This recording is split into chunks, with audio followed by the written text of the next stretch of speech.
ಹೌದು ವೀಕ್ಷಕರೇ, ನಮಗೆ ಕೋಳಿ ಪಂದ್ಯ ಅಂದರೆ ಸಾಕು ನೆನಪಾಗೋದೆ ಆಂಧ್ರ ಪ್ರದೇಶ. ಅಲ್ಲಿನ ಸರ್ಕಾರ ಕೋಳಿ ಪಂದ್ಯಗಳಿಗೆ ಅವಕಾಶ ಮಾಡಿಕೊಟ್ಟಿದೆ.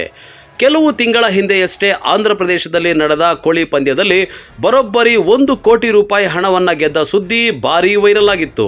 ಆದರೆ ಕೋಳಿ ಪಂದ್ಯಗಳು ಕರ್ನಾಟಕದಲ್ಲಿ ನಿಷೇಧ ಇದೆ.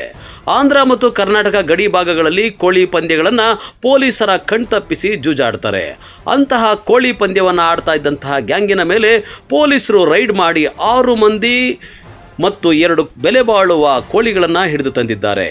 ಅಂತಹ ಕೋಳಿ ಪಂದ್ಯವನ್ನು ಆಡ್ತಾ ಇದ್ದ ಗ್ಯಾಂಗಿನ ಮೇಲೆ ಪೊಲೀಸರು ರೈಡ್ ಮಾಡಿ 6 ಮಂದಿಯನ್ನು ಬಂಧಿಸಿ 2 ಬೆಲೆ ಬಾಳುವ ಕೋಳಿಗಳನ್ನು ಹಿಡಿದು ತಂದಿದ್ದಾರೆ.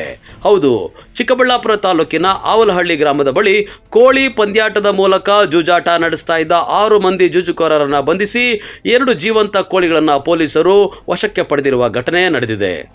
ಚಿಕ್ಕಬಳ್ಳಾಪುರ ತಾಲೂಕು ಆವಲಹಳ್ಳಿ ಗ್ರಾಮದ ಹೊರವಲಯದ ಹುಣಸೆ ಮರದಡಿ 6 ಮಂದಿ 2 ಕೋಳಿಗಳ ಮೂಲಕ 500 ರೂಪಾಯಿಯಂತೆ ಬೆಟ್ಟಿಂಗ್ ಕಟ್ಟಿ ಜೂಜಾಟ ನಡೆಸ್ತಾ ಇದ್ರು. ಖಚಿತ ಮಾಹಿತಿ ಪಡೆದ ಚಿಕ್ಕಬಳ್ಳಾಪುರ ಸಿಪಿಐ ಮಂಜುನಾಥ್ ಹಾಗೂ ಪೊಲೀಸರ ತಂಡ ರೈಡ್ ಮಾಡಿದ್ದಾರೆ. ಈ ವೇಳೆ ದ್ಯಾವಪ್ಪ, ನರಸಿಂಹಮೂರ್ತಿ, ನರೇಂದ್ರ, ಮುನಿರಾಜು, ಚಂದ್ರಶೇಖರ್, ಅನಿಲ್ ಎಂಬ 6 ಜನ ಜೂಜಾಡ್ತಾ ಇದ್ದ ಆರೋಪಿಗಳನ್ನು ಮತ್ತು 2 ಕೋಳಿಗಳನ್ನು ವಶಕ್ಕೆ ಪಡೆದಿದ್ದಾರೆ. ಇನ್ನು ಬಂಧಿತರಿಂದ ಪಂದ್ಯಕ್ಕೆ ಇಟ್ಟಿದ್ದ 4,500 ರೂಪಾಯಿಯನ್ನು ಸಹ ವಶಕ್ಕೆ ಪಡೆದುಕೊಂಡಿದ್ದಾರೆ.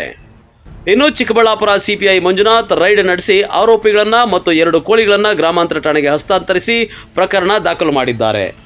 ಕ್ಯಾಮರಾಮನ್ ಪ್ರವೀಣ್ ಜೊತೆ ಕಳವಾರ ಅರುಣ್, MMTV ನ್ಯೂಸ್, ಚಿಕ್ಕಬಳ್ಳಾಪುರ.